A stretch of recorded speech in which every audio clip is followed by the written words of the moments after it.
네, 안녕하세요. 한국기독학생의 IBF 대표로 섬기고 있는 정재식 목사입니다. 먼저 이렇게 어노인팅과 함께 예배를 드릴 수 있어서 너무 감사합니다. 그리고 온라인으로 함께 예배 드리는 모든 분들을 주님의 이름으로 환영합니다. 이 시간 짧은 시간이지만 여러분들과 함께 말씀을 나누려 하는데요. 오늘 우리에게 주시는 하나님 말씀은 시편 34편 10절 말씀입니다. 제가 개역 개정으로 한 번, 그리고 새번역 성경으로 한 번 더 읽어 드리겠습니다. 젊은 사자는 궁핍하여 줄일지라도 여호와를 찾는 자는 모든 좋은 것에 부족함이 없으리로다. 새번역 성경입니다.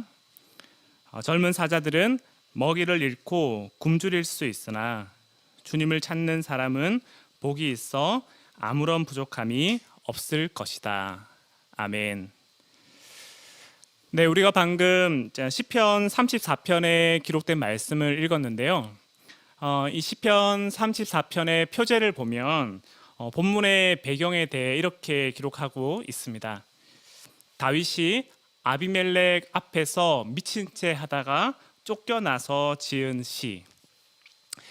여러분, 이게 무슨 말일까요?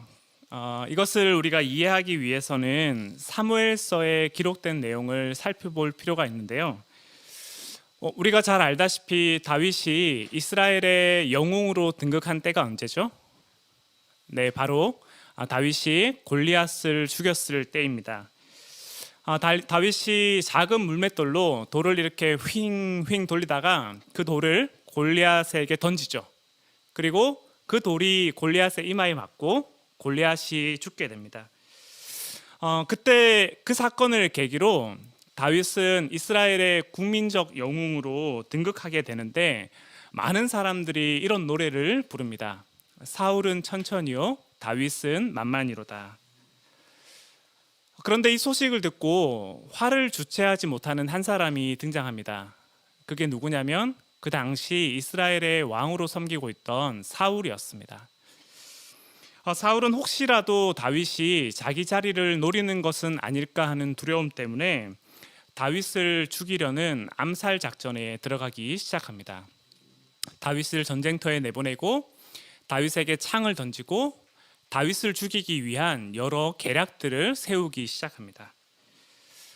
그래서 다윗이 이 소식을 듣고 충격에 빠지죠. 다윗은 처음에는 그게 사실이 아닐 거라고 애써 외면해 봅니다. 하지만 시간이 지날수록 다윗은 사울이 자기를 죽이려한다는 것을 깨닫게 됩니다. 그러니 다윗 입장에서 어떤 생각이 들었을까요? 내가 정말 까딱하다가는 죽겠구나 하는 생각을 가지게 되는 거죠. 그래서 다윗이 어떤 결정을 하게 되냐면요, 이스라엘을 떠나서 이웃나라, 그것도 이스라엘의 영원한 원수였던 블레셋으로 도망치기로 작정을 합니다. 여러분, 너무 웃기지 않습니까? 다윗이 이스라엘의 국민적 영웅으로 등극했던 때가 언제였죠? 블레셋을 이기고, 그것도 가드 장수 골리앗을 죽이고 난 다음에 다윗이 이스라엘의 국민적 영웅이 되었었는데, 다윗이 지금 어디로 가고 있습니까? 블레셋으로 가려고 하는 거죠.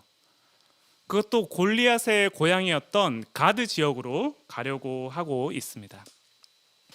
근데 여러분, 재밌는 게요, 이게 다윗의 우발적인 행동이 아니라 다윗이 의도적으로 계획적인 행동을 하고 있다는 것을 우리가 알게 됩니다. 실제로 사무엘상 21장을 보면 시간과 장소에 관한 기록이 계속 나오는데, 다윗이 기브아라는 지역에서 어디로 이동을 하냐면 노비라는 지역으로 이동을 합니다. 그리고 노베에서 가드로 이동을 하게 되는데, 여러분, 이거를 직선 거리로 재보면 한 40km쯤 돼요. 그러니까 상당한 거리죠. 성인이 하루 종일 걸어가면 갈 수 있을 만한 거리쯤 됩니다. 그런데 여러분, 사무엘상 21장을 보면 계속해서 반복적으로 등장하는 시간이 하나 있거든요. 그게 뭐냐면 그날에라는 단어입니다. 그날에 아침에 일어나서 다윗이 어디로 가냐면 기브아에서 노브로 가요. 그리고 다윗이 그날에 어디로 가냐면 노베서 가드로 갑니다. 이 거리가 얼마라고요? 40km쯤 돼요. 그러니까 다윗이 하루 종일 걸어가면 갈 수 있는 거리를 가는 거죠. 다윗은 그날에 작정을 하고 이 길을 떠나기로 마음에 결심을 한 것입니다. 그러니까 다윗 입장에서 이게 우발적인 행동이었을까요? 아니면 계획적인 행동이었을까요? 계획적인 행동이었다라는 거죠. 다윗 입장에서는 내가 그동안 하나님을 위해서, 사울을 위해서, 이스라엘을 위해서 내 삶을 던져왔지만 이제 와서 그게 무슨 소용이 있냐라는 질문을 안고 이스라엘을 떠나는 것입니다. 그래서 다윗 입장에서 어떤 선택을 한 거냐면요, 하나님, 이제 다 소용없고 내 살 길은 내가 마련하겠다라는 생각을 안고 다윗이 블레셋으로 가고 있습니다. 그래서 다윗이 가드왕 아기스에게 가면서 뭘 가져가냐면 골리앗의 칼을 가져갑니다. 한때는 골리앗을 죽여서 골리앗의 칼을 빼앗았는데 이제는 골리앗의 칼을 블레셋에 돌려주면서 이것을 통해 자기의 목숨을 유지하려고 하고 있습니다. 여러분, 너무 웃기죠? 다윗이 골리앗과의 전투에서 뭐라고 얘기했습니까? 내 손에 칼은 없지만 만군의 하나님 여호와의 이름으로 내가 너에게 나아간다라고 말했던 다윗이 지금 뭘 찾고 있어요? 골리앗의 칼을 찾고 있다라는 거예요. 하나님을 찾는 것이 아니라 칼을 찾고 있습니다. 하나님이 없어도 골리앗의 칼이 있으면 이제 내가 살 수 있을 거라는 생각을 하고 있는 거죠. 그래서 다윗은 그날에 골리앗의 칼을 가지고 가드왕 아기스 앞으로 갑니다. 신앙이고 나발이고 다 소용없고 그냥 나 혼자 잘 먹고 잘 살기로 작정을 한 것입니다. 하나님 나라보다 뭐가 더 중요해진 겁니까? 내 나라, 내 왕국, 나의 안녕과 평화, 나의 건강과 목숨이 훨씬 더 소중해진 거죠. 근데 여러분, 문제가 뭐냐면 다윗이 그렇게 해서 살림살이가 좀 나아졌나요? 아니요, 그렇지 않다는 것입니다. 오히려 다윗 입장에서는 그렇게 하면 자기 목숨을 유지하고 좀 살만해질 줄 알았는데 오히려 더 큰 위험에 놓이게 됩니다. 실제로 사무엘상 21장 11절을 보면 블레셋 사람들이 다윗을 향해 이렇게 말하죠. 아니, 이 사람 다윗 아닙니까? 우리가 전에 듣기로 사울은 천천히요 다윗은 만만히로다라는 노래가 들리는데 우리가 어떻게 이 사람을 그냥 내보낼 수 있겠습니까? 이 사람을 죽여야 됩니다. 그러니 다윗 입장에서 어땠을까요? 가슴이 뜨끔했겠죠. 내가 이렇게 하면 살 수 있을 거라고 생각했는데 오히려 더 큰 위험에 처했다라는 것을 다윗이 그제서야 깨닫게 됩니다. 사랑하는 여러분, 어떻습니까? 다윗의 이런 모습이 오늘 우리의 모습과도 너무 유사해 보이지 않습니까? 실제로 우리가 하나님 나라를 향한 믿음으로 살아갈 때는 내 손에 가진 게 없고 내 손에 든 것이 아무것도 없어 보인다 하더라도 우리는 아무런 걱정을 하지 않습니다. 오히려 다윗이 골리앗과의 싸움에서 고백하였던 것처럼 내 손에 칼이 없고 내 손에 든 것이 아무것도 없다 하더라도 만군의 하나님 여호와의 이름으로 내가 나아가노라고 담대하게 말할 수 있습니다. 하지만 거대한 세상 앞에 우리의 믿음이 초라해 보이고 우리의 믿음이 식어져 갈 때 우리는 어떤 반응을 보이기 시작합니까? 칼을 찾기 시작하는 거죠. 나를 지켜주고 나를 돌봐주고 나를 인도해줄 무언가를 찾게 됩니다. 하나님으로부터 오는 평안이나 하나님으로부터 오는 믿음을 구하는 것이 아니라 상황을 바라보고 세상을 의지하게 되는 것입니다. 사랑하는 여러분, 하지만 그것이 정말 우리를 지켜주나요? 아니요, 절대 그렇지 않습니다. 오히려 처음에는 그것이 괜찮아 보이고 처음에는 그것이 매력적일지 몰라도 시간이 지나면 지날수록 그것이 거짓이고 허상이었다는 사실을 깨닫게 됩니다. 그리고 인생의 밑바닥을 찍고 난 다음에야 그제서야 하나님을 찾고 하나님께 돌아오게 됩니다. 오늘 본문에 나오는 다윗도 마찬가지입니다. 다윗은 자신의 정체가 드러나고 오히려 자신의 입지가 불안정하다는 사실을 깨닫고 난 다음에 어떤 행동을 시작합니까? 우리가 읽었던 시편 34편의 표제에 기록된 것처럼 가드왕 아기스 앞에서, 가드왕 아비멜렉 앞에서 미친 척을 하기 시작하죠. 수염에 침을 질질 흘리고 그리고 성벽에 글자를 쓰기 시작하면서 미친 행색을 하기 시작합니다. 사람들은 그런 다윗의 모습을 보면서 추하다고 생각합니다. 다윗이 자기 목숨을 지키기 위해서 정말 별의 별짓을 다 하는구나라고 생각하기도 합니다. 하지만 여러분, 정말 그럴까요? 아니요, 그렇지가 않습니다. 다윗은 지금 자기 목숨을 지키기 위해서 또라이처럼 행동하는 것이 아니라 사실은 전적으로 하나님 앞에 돌이키며 진심 어린 회개를 하고 있습니다. 여러분, 그걸 어떻게 알 수 있냐면요, 오늘 설교 제목에 적어 놓은 것처럼 미치다라는 단어를 살펴보면 그 이유를 알 수 있습니다. 실제로 미치다라는 단어의 히브리어 원어가 뭐냐면 할랄이란 단어인데요, 이 단어가 참 재밌는 게 이 할랄이란 단어에서 한쪽 편으로 해석을 하면 어떤 단어가 파생되냐면 오늘 본문에 우리가 봤던 것처럼 미치다라는 단어가 파생이 돼요. 그런데 여러분, 할랄이란 단어에서 또 다른 단어가 파생이 되는데 그게 어떤 거냐면, 여러분, 우리 할렐루야라는 말 아시죠? 할렐루야라는 말의 뜻이 뭡니까? 너희는 하나님을 찬양하라는 뜻이죠. 그래서 할랄이란 단어에서 찬양하다라는 단어 뜻이 파생되기도 합니다. 그러니까 여러분 보시면 할랄이란 단어에서 한쪽 편으로는 미치다라는 단어가 파생되고 또 다른 한쪽 편에서는 어떤 단어가 파생된다고요? 찬양하다라는 단어가 파생되는 거예요. 근데 여러분, 제가 묵상을 하면서 알게 된 게 뭐냐면 결국에 이 두 가지가 똑같다라는 것을 보게 됩니다.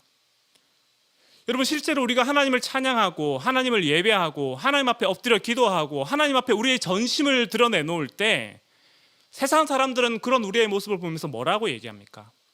미쳤다라고 얘기하죠. 제정신이 아니고 우리가 사리분별을 판단하지 못한다라고 얘기합니다. 하지만 하나님이 보실 때는 그 미친 모습이 어떻게 보이겠습니까? 하나님을 예배하고 하나님을 찬양하고 하나님 앞에 엎드려 기도하는 것보다 더 아름답고 고귀한 행동은 없는 거죠. 저는 그날에 다윗이 그런 모습을 보였다고 생각합니다. 겉으로는 미친 척하면서 자기의 목숨을 유지하기 위해 별의 별짓을 다 하는 것처럼 보인다 하더라도 속으로는 다윗의 마음에 어떤 마음이 있었을까요? 하나님, 제가 하나님을 찾지 않고 칼을 찾았던 것을 회개합니다. 하나님의 뜻을 따르지 않고 내 뜻대로 내 살 길을 마련했다 했던 것을 회개합니다. 하나님, 이런 저를 불쌍히 여겨 주십시오. 다윗의 마음에 이런 마음이 있지 않았을까요? 그래서 하나님은 다윗의 기도를 들어주십니다. 그리고 하나님이 다윗에게 은혜를 베풀어 주시죠. 그 위험에서 벗어나고 다시 이스라엘로 돌아갈 수 있는 길을 열어주십니다. 그리고 다윗은 그 위험에서 피하고 난 다음에 오늘 우리가 읽었던 시편 34편 10절에 나오는 이 고백을 하는 것입니다. 젊은 사자들은 먹이를 잃고 굶주릴 수 있으나 주님을 찾는 사람은 복이 있어 아무런 부족함이 없을 것이다. 사랑하는 여러분, 그런 측면에서 오늘 우리의 믿음이 다윗을 닮아가길 소망합니다. 여러분, 오늘 우리는 무엇을 찾고 있습니까? 코로나 시대에 경쟁이 더욱 심화되고 힘이 있는 사람이 살아남는 이 시대 속에서 우리는 세상의 힘과 방식을 따라서 그렇게 살고 있지는 않습니까? 골리앗의 칼을 찾고 가드 왕 아기스에게 토항하면 우리도 나름대로 먹고 살기 편해질 거라 생각하고 있지는 않습니까? 사랑하는 여러분, 하지만 그렇지 않습니다. 우리의 생명은 세상으로부터 오는 것이 아니라 하나님으로부터 오는 것입니다. 우리 삶의 만족과 평안은 세상이 줄 수 있는 것이 아니라 오직 하나님만이 주실 수 있습니다. 사랑하는 여러분, 그런 측면에서 세상에 미치지 마십시오. 오직 하나님께 미치십시오. 하나님을 예배하고 하나님을 찾고 하나님을 갈망하며 하나님을 기다리기를 소망합니다. 그러면 우리 주님께서 우리에게 피할 길을 내어주시고 우리를 안전한 포구, 쉴만한 물가로 인도하실 것입니다. 바라기는 오늘 이 자리에 있는 우리 모두가 그 하나님을 바라보며 하나님 나라를 향한 믿음과 갈망으로 살아가기를 주의 이름으로 간절히 축원합니다. 이 시간 우리 말씀 가지고 한번 기도했으면 좋겠는데요. 오늘 우리는 말씀을 통해 다윗의 삶을 살펴보았습니다. 다윗은 한때 하나님을 향한 믿음으로 담대히 이 땅을 살아갔지만 사울 왕의 위협 앞에 골리앗의 칼을 찾고 블레셋으로 도망쳤습니다. 사랑하는 여러분, 오늘 우리는 무엇을 찾고 있습니까? 오늘 우리는 하나님을 찾고 있습니까? 아니면 칼을 찾고 있습니까? 오늘 우리는 하나님께 피하고 있습니까? 아니면 세상에 도피하고 있습니까? 우리의 생명은 그 어느 곳으로부터 오는 것이 아니라 오직 하나님께 오는 것임을 우리가 기억하면 좋겠습니다. 우리가 예배하고 우리가 미치고 우리가 찬양할 분은 오직 하나님 한 분밖에 없음을 우리가 기억하면 좋겠습니다. 그래서 이 시간 우리가 하나님 아버지 앞에 온전히 우리의 마음을 드리며 우리의 삶을 드리며 함께 기도하며 나아가도록 하겠습니다. 함께 기도하겠습니다.